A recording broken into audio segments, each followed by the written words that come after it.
Ever since its introduction in 2021 as a 2022 model, the BMW i4 has been a great success for the brand. It's their best-selling electric vehicle.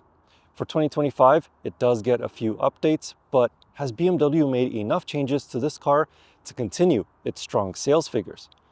Well, let's go for a drive and find out.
When it comes to the powertrain, BMW hasn't made any changes to this i4.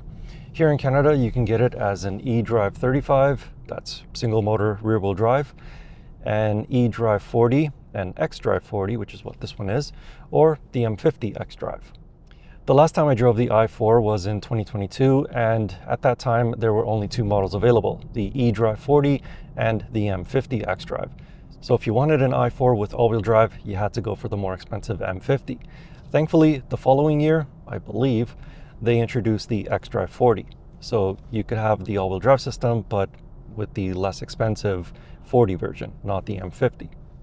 This xDrive40 produces a little bit more power than the eDrive40 that I drove back in 2022. It produces almost 400 horsepower and almost 450 pound-feet of torque. So with power like that, you'd expect it to be quick, and it is for the most part. However, it's not quite as quick as the gasoline counterparts that have as much power, because this car is also heavy, almost 2.3 tons. So 0 to 100 kilometers an hour takes about 5 seconds. The floor-mounted battery provides 84.3 kilowatt hours of energy for the motors. Depending on which version of the i4 you choose and which size wheels you choose it with, the range will vary from as little as 365 kilometers in the M50 to as much as 512 kilometers in the eDrive40 with the 18-inch wheels. This xDrive40 version had the 18-inch wheels along with winter tires, and it had an estimated range of up to 462 kilometers. The i4 has a few regenerative modes that you can choose from in the infotainment system. You can choose from low, medium, or high, or you can choose the one pedal mode. You can do that by selecting B on the toggle switch on the center console. The one pedal mode is very smooth, and you almost never need to touch the brake pedal. The only few times that you would actually touch the brake pedal is when you're going downhill and you need to come to a complete stop. Then it does require a little bit of help. But otherwise, going up hills or on flat roads, the car just stops on its own very smoothly. As for the physical brakes on the i4, they feel normal. There's no weird transition between regen braking and the physical brakes. The brake pedal feels firm when you press hard on it, but it has enough travel to allow for smooth stops. The suspension is on the soft side, which allows for some body roll, but it's balanced for both spirited driving and daily comfort. Plus, the i4 xDrive40 is equipped with standard adaptive M suspension, which firms up when selecting the sport mode. The rear of the i4 sits on air springs, but it is only for the rear and there is no driver adjustment of the ride height available. Steering is balanced for daily use and sporty driving, with a light feel steering wheel in the normal drive mode, but firming up enough in the sport mode. To drive, the BMW i4 doesn't feel as sharp as an M or M Performance car, but it doesn't feel too soft either. It holds the middle ground. The addition of the xDrive provides faster out-of-corner acceleration with only a slight hint of torque steer under full throttle acceleration. But sporty driving aside, where this car really shines is in rush hour traffic. I know it's not a place where a lot of people want to be in, but with the soft suspension and good calibration of the one pedal modes, it makes this i4 one of the best commuter cars on the road.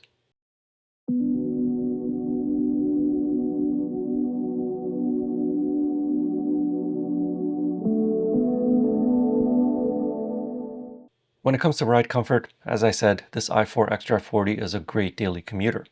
The semi-air suspension smooths out bumps on the road so well that it almost feels like as though you're in a more expensive BMW.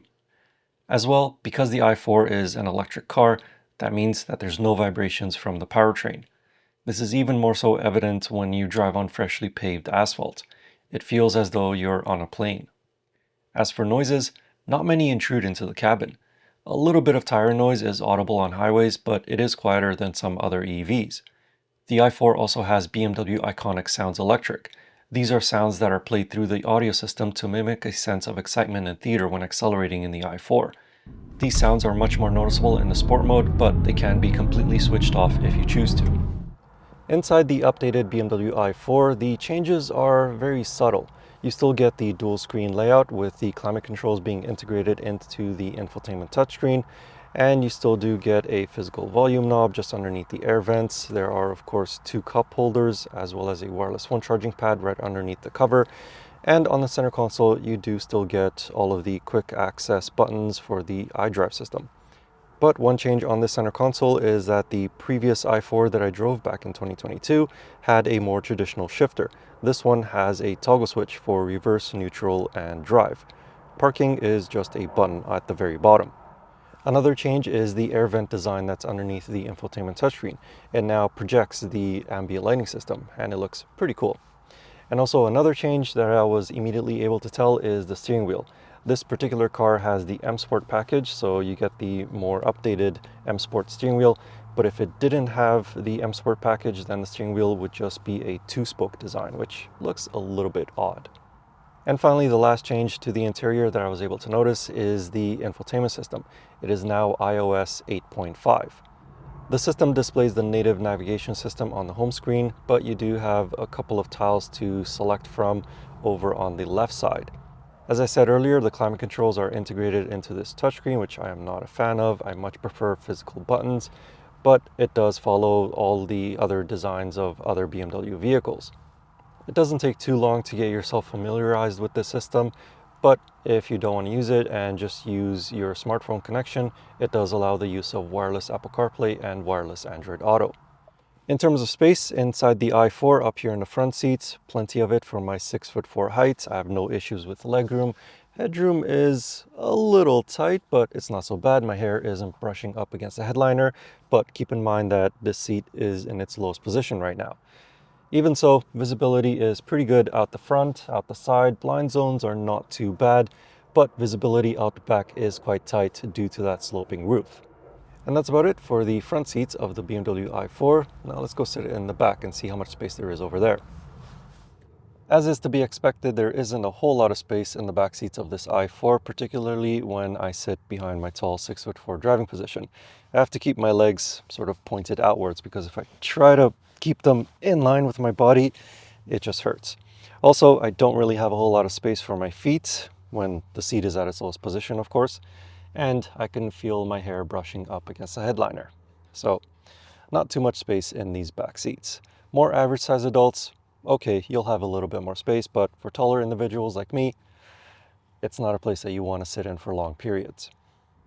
As for cargo capacity, it remains the same as before. You still get a power-operated liftgate, and you can of course fold down the rear seats 40-20-40 for a little bit more space.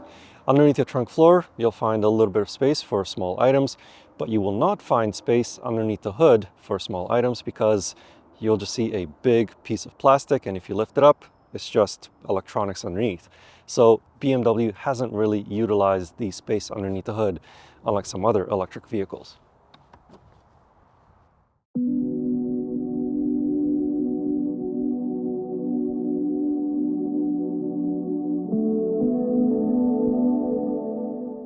In Canada, the 2025 BMW i4 starts at $54,990 Canadian for the eDrive35 version.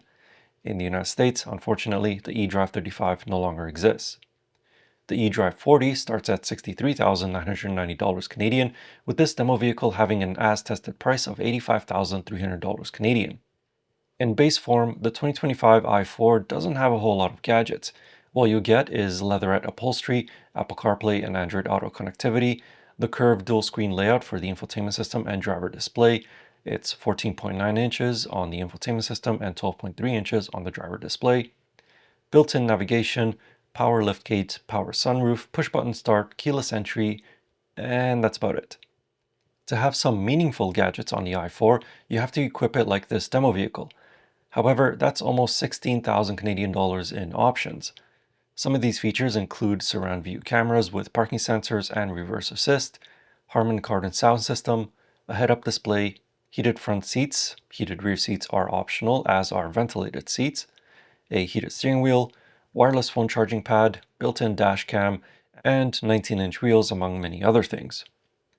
On the outside, the 2025 i4 receives a few subtle changes. Most notable are the new LED daytime running lights. The grille has also been tweaked a bit and there's new taillights as well. However, you won't really notice the new taillight styling unless you option your i4 with the M Sport Pro package, as this adds BMW's laser LED taillights. Otherwise, they look pretty much the same as the previous model year. And one final change are the two new paint colors. This one is called Cape York Green and the other is Vegas Red. In the end, BMW didn't mess around with the recipe that made the i4 such a great car. It still has good range, still is very comfortable, but now it just has all of the latest BMW gadgets and gizmos and updated styling. Overall, this is a very comfortable car to get you to and from work while enjoying the atmosphere of a BMW. If you'd like to know more about this 2025 BMW i4 xDrive40, I have a more detailed written review of it over on my website. You can find that link in the video description or click on the pop-up banner right up here. And as always, I will see you in the next car, truck, or most likely it'll be an SUV next time. Anyway, thank you for watching. I hope you enjoyed the video and see you in the next one.